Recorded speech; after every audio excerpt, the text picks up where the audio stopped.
21 મૃતકોના મૃતદેહને રાજ્ય સરકારે તેમના વતન પહોંચાડશે। 10 મૃતદેહોને મધ્યપ્રદેશ જવા રવાના કરવામાં આવ્યા છે। 6 એમ્બ્યુલન્સનો કાફલો ડીસાથી રવાના થયો છે। એક એમ્બ્યુલન્સમાં 2 ડ્રાઈવર ફાળવવામાં આવ્યા છે। કેટલાક મૃતદેહોની ઓળખ થઈ ગઈ હોવાનું કલેક્ટરે કહ્યું છે। તો જે પ્રકારે આ 10 મૃતદેહ પરિવારને સોંપવામાં આવ્યા છે। જિલ્લા કલેક્ટરે પ્રેસ કોન્ફરન્સ કરી છે। મધ્યપ્રદેશના દિવાંશ જિલ્લાના પરિવારોને મૃતદેહો સોંપાયા છે। હરદા જિલ્લાની ટીમ મૃતદેહોની હાલ તો ઓળખ કરી રહી છે। એક બાદ એક જે હવે વિગતો મળી રહી છે અને હવે જે હજી 11 જેટલા મૃતદેહોની ઓળખ કરવાની બાકી છે તે તમામ ઓળખ છે તે કરવામાં આવી રહી છે। હાલ તો જે 10 જેટલા મૃતદેહો છે તેને મધ્યપ્રદેશ જવા માટે એમ્બ્યુલન્સમાં મોકલવામાં આવ્યા છે।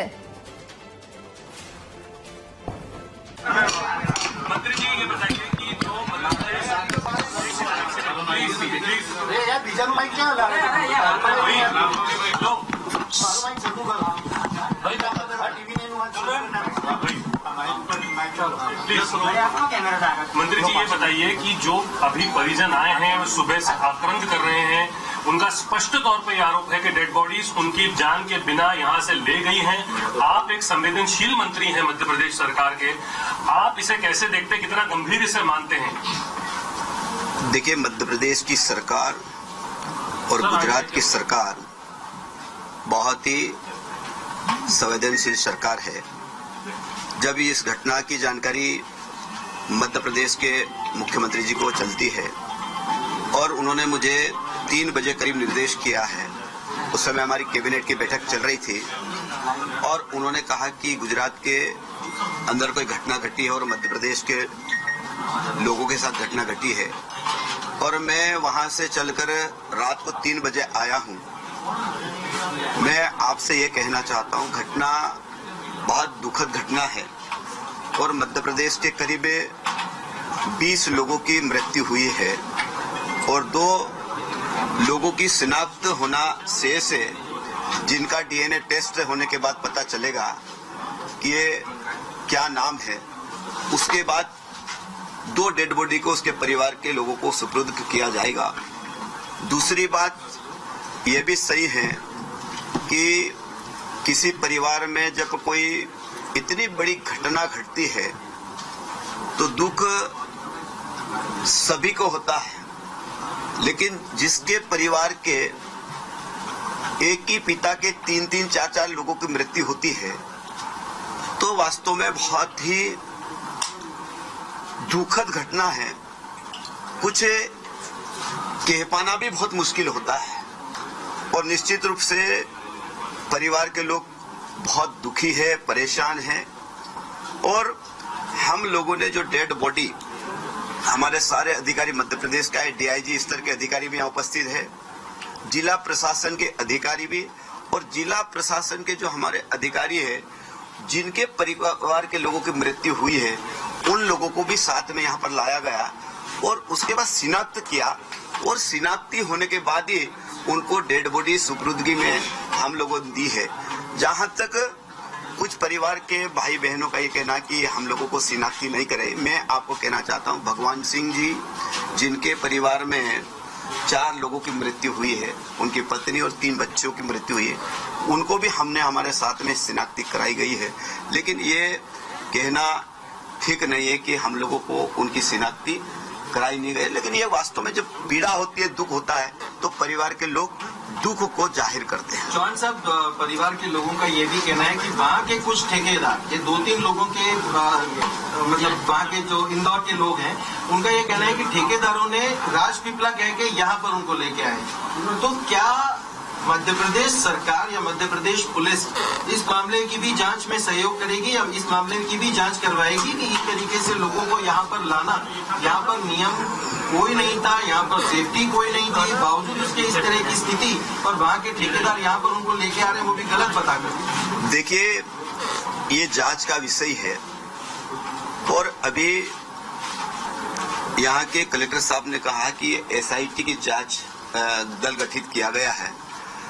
उनके जांच के आधार पे जो भी तथ्य आएंगे और इस तथ्य में जो भी दोषी पाया जाएगा उसके खिलाफ गुजरात की सरकार और मध्य प्रदेश की सरकार मिलकर सख्त से सख्त कार्रवाई करेगी, कोई भी बचेगा नहीं। सर, जो ठेकेदार हैं उन ठेकेदारों को लेकर के क्या आपके वहां से इनिशिएटिव लेकर के कोई कार्रवाई की जाएगी? मैंने आपसे कहा कि जांच में एसआईटी गठित किया है और एसआईटी की जांच में अगर ठेकेदार लाए हैं, गलत बोल के लाए, तो उनके खिलाफ भी कार्रवाई, उसमें बचने वाला कोई भी। एसआईटी गुजरात की जांच आप सहमत है? आप चाहेंगे कि एमपी से भी कोई जांच के सदस्य आप उस टीम में गुजरात की शामिल कर, क्योंकि आपके वहां से 11 लोग हताहत हुए हैं इस पूरे मौके वारदात में। देखिए, हम लोग जब आज ये घटना घटी है और जब उनका कल अंतिम संस्कार भी होगा, हमारे जो लोकल के लीडर है हरदा और देवास के,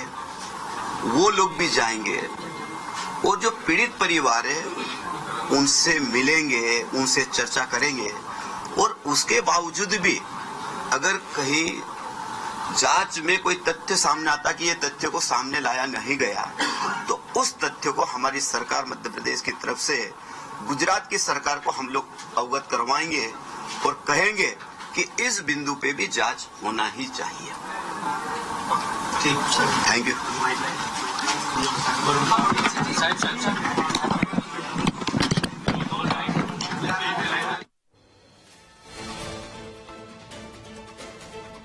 તો મધ્યપ્રદેશના કેબિનેટ મંત્રી નાગરસિંહ ચૌહાણે પણ પ્રેસ કોન્ફરન્સ કરીને તેમના દ્વારા પણ અનેક વિગતો આપવામાં આવી છે, જેમના દ્વારા હાલ તો આ બેદરકારી દાખવવામાં આવી છે, તેમની સામે કડક કાર્યવાહી કરવામાં આવશે તેવું તેમના દ્વારા કહેવામાં આવી રહ્યું છે। 21 જે જિંદગીઓ અહીંયા ભૂંજાઈ ગઈ છે તેમને લઈને હવે પરિવારજનો ચોંધાર આંસુએ રડી રહ્યા છે, કારણ કે એક જ પરિવારના 6 થી 7 લોકોના મોત થયા છે, તો કેટલાકના એક જ પરિવારના 9 લોકોના મોત થયા હોવાનું સામે આવી રહ્યું છે। સમગ્ર કેસની તપાસ થવી જોઈએ અને બેદરકારી દાખવનાર સામે કડકમાં કડક કાર્યવાહી થવી જોઈએ તેવી હાલ તો માંગ પણ કરવામાં આવી રહી છે। મંત્રીએ પણ કહ્યું કે ખૂબ જ દુઃખદ ઘટના છે। સવાલ એ જ છે કે દુઃખદ ઘટના છે, પરિવાર ખોયો છે, તો એના સ્વજનો જૂઠું શું કામ બોલે? એ શું કામ એવું કહે કે અમને અમારા પરિવારના મૃતદેહનું મોઢું નથી જોવા દીધું? એ શું કામ એવું કહે કે અહીંયા ડેડ બોડી નથી? શું કામ જૂઠું બોલે? માન્ય કલેક્ટરશ્રીએ આપણને પૂરી વિગતથી વાત કરી છે। ઘટના દુઃખદ છે। કાલ બપોરથી હું અહીં આગળ છું। આપણી ગુજરાત સરકારથી આપ સૌના સહયોગથી જે કોઈ ગુજરાત સરકાર તરફથી જેટલું પોઝિટિવ થઈ શકે, ઝડપથી થઈ શકે એ પ્રકારની વ્યવસ્થા આપણે ત્રણેય પ્રકારે કરી છે। સૌથી પહેલા બધા જ લોકોને કેવી રીતે ઝડપથી બહાર કાઢી શકાય એના આપ સાક્ષી છો। ઠેઠ સાંજે રાત સુધી પણ રહીને આપણે બધાએ ભેગા થઈને અહીં આગળ આવ્યા છે। જે લોકોની ડેડ બોડી આપણને મળી, બધા જ ડેડ બોડી નહીં લાવ્યા, જે લોકોને સારવાર માટેની વ્યવસ્થા કરવાની હતી એ પણ આપણે કરી છે। હું છેલ્લે પાલનપુર સિવિલમાં જઈને પણ રાત્રે એક ભાઈને આપણે અમદાવાદ ટ્રાન્સફર કરીને પણ એને પણ સારી વ્યવસ્થા થાય એ પ્રકારનું આયોજન કર્યું છે।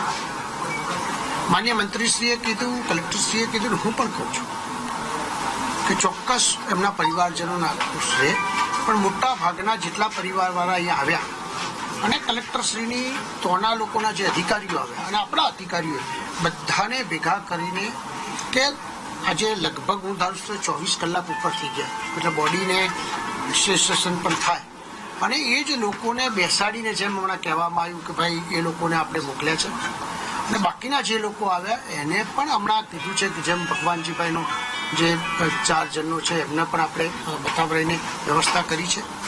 સ્વાભાવિક દ્રષ્ટિએ કાંઈ પણ તકલીફ ના પડે એ બાજુનું બંને સરકારો જોડે રાખીને કામ કરી રહી છે। સાહેબ, આપે કહ્યું કે 24 કલાક થયા। સવાલ એ જ છે કે 24 કલાક થયા, એક બ્લાસ્ટ થાય છે, તીવ્ર બ્લાસ્ટ થાય છે, સરહદી વિસ્તારના જિલ્લામાં બ્લાસ્ટ થાય છે। હજી સુધી કોઈ એવું નથી કહેતું કે આ બ્લાસ્ટ શેના કારણે થયો। અને બીજી વસ્તુ એ કે સાહેબ, આ તો આવી રીતે આ બની ગયું, કાલ સવારે બોમ્બ પણ બની જાય તો શું જિલ્લા પ્રશાસનને કંઈ ખબર જ ના પડે? શું કરે છે આપણો જિલ્લા પ્રશાસન? મેન વસ્તુ એ છે અને એક આશંકા પણ છે, મંજૂરી પહેલા રદ થઈ ચૂકી છે, એને ફરી એપ્લાય કર્યું છે, ત્યારે આવું કંઈક થઈ શકે એવી આશંકા પણ છે, છતાં પણ નીલ અને 21 જિંદગી ગઈ। આપે જોયું હશે કે કાલે જે પ્રકારે આરોપીને, બંને આરોપી જેનું નામ દીપક અને ચાલતું હતું તે એમના ફાધર જે આ બિઝનેસ કરતા હતા, બંને આરોપીઓને આપણે 7 સુધી પકડી પણ લીધા છે અને એની સાથે સાથે જેમ કહેવામાં આવ્યું એમ કે તપાસની શરૂઆત આપણે ઠેઠ ઊંડાણ સુધી કરી છે. કોણ લાવ્યું, કેમ લાવ્યું, આ શું થયું, કોની જવાબદારી હતી, કોને ના જોયું, આ બધી તપાસ ચોક્કસપણે થવાની છે અને કોઈ પણ માણસ દોષી આમાંથી છૂટશે નહીં એની મને ખાતરી છે.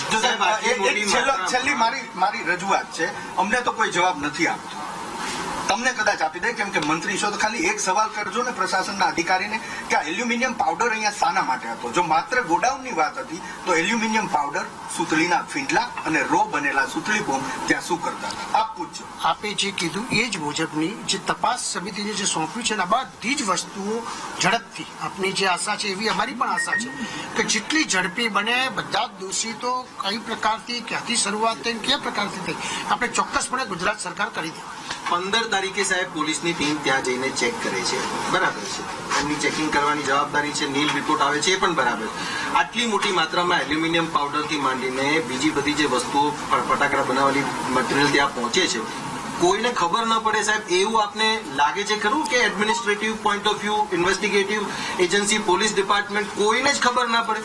આટલી મોટી માત્રામાં જો એક્સપ્લોઝિવ મટીરિયલ આવે તો એના માટે જવાબદાર કોઈક તો ખરું ને સાહેબ? આમાં એમની સામે શું અને કઈ રીતે આ ઇન્વેસ્ટિગેશન ચાલશે? આપને કોઈ પણ અધિકારી પણ આમાં હશે અથવા કોઈએ બેકાળજી રાખી હશે તો એના ઉપર પણ ચોક્કસ પગલાં લેવાશે. આ પ્રકારની ઘટના આપણે રાજકોટ અને મોરબીમાં જોઈ હતી અને ત્યાં પણ પછી પગલાં લેવામાં આવ્યા હતા. આટલા દાખલો બન્યા છતાં પણ આ પ્રકારની ઘટના બની રહી છે, તો આપણી આ એક પ્રશાસનિક સાર્વત્રિક નિષ્ફળતા કહી શકાય કે ન કહી શકાય? જરા એટલા માટે કે આપણે એને લાયસન્સમાં એને જે નેગેટિવ કર્યું છે, કર્યા પછી જ્યારે એને 10 કે 15 દિવસની અંદર જે થયું છે ને એની તપાસ થઈ જાય તો હું ચોક્કસપણે કહી શકું કે ભાઈ આમાં આ કાળજી રહી ગઈ ને આ રહી ગયું. પરંતુ એક સીધો આક્ષેપ એવો થઈ રહ્યો છે વિપક્ષ દ્વારા કે ભાજપના મોટા નેતાના ખાસ છે આ વ્યક્તિ, જેના કારણે લાગપીપળા થઈ રહ્યા છે. શું કાર્યવાહી? ભાજપના કોઈ કાર્યકર અથવા કોઈ મોટા નેતાનું હશે તો પણ સરકાર બિલકુલ કડક પગલાં લેશે.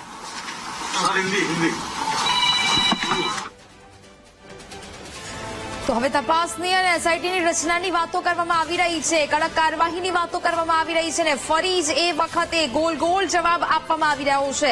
જે સવાલોના જવાબ મળવા જોઈએ તે હજી સુધી નથી મળી રહ્યા, કારણ કે આટલી મોટી સંખ્યામાં એલ્યુમિનિયમ પાવડર અહીંયા ક્યાંથી આવ્યો?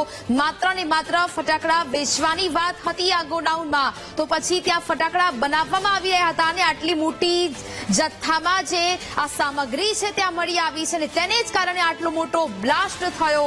અને હવે આ સમગ્ર બાબતને લઈને મૌન સેવવામાં આવી રહ્યું છે. બળવંતસિંહ રાજપૂતનું નિવેદન, ડીસાની ઘટના દુઃખદ છે, જે ઈજાગ્રસ્તોને સારવારની જરૂર હતી એ પણ વ્યવસ્થા પણ કરી આપવામાં આવી છે. પીડિતોને ન્યાય મળે એ જરૂરી છે તેવી વાત બળવંતસિંહ રાજપૂત દ્વારા કરવામાં આવી રહી છે. ઘટનાના આરોપીઓને સાંજ સુધીમાં ઝડપી પાડવામાં આવ્યા છે અને તેમના વિરુદ્ધ હવે કડક કાર્યવાહી થશે. આગ કેવી રીતે લાગી તે તપાસનો વિષય છે.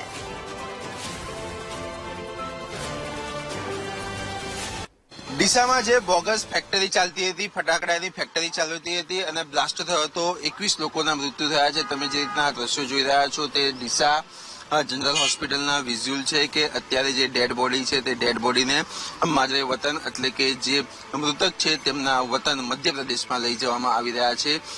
ગુજરાત પોલીસ જે આ જે તમામ એમ્બ્યુલન્સ છે તેનું પાયલોટિંગ કરશે અને તેમના માજરે વતન પહોંચાડવામાં આવશે. મહત્વની વાત કરવામાં આવે તો મધ્યપ્રદેશના કેબિનેટ મિનિસ્ટર પણ અહીંયા આવ્યા હતા. આ ઉપરાંત ગુજરાત સરકારના કેબિનેટ મિનિસ્ટર બળવંતસિંહ રાજપૂત અને સ્થાનિક ધારાસભ્ય પ્રવીણ માળી પણ અહીંયા હાજર રહ્યા છે. મહત્વની વાત કરવામાં આવે તો જે ડેડ બોડી છે તે ડેડ બોડીને કેફિનમાં મૂકીને અહીંયા ડીસાથી મધ્યપ્રદેશ રવાના કરવામાં આવી છે અને પોલીસના બંદોબસ્ત સાથે આ તમામ ડેડ બોડીને ડીસાથી અત્યારે હાલમાં મધ્યપ્રદેશ લઈ જવામાં આવી રહી છે. કેમેરામેન મેહુલ રાઠોડ સાથે પાર્થ જાની, વીટીવી ન્યૂઝ, ડીસા.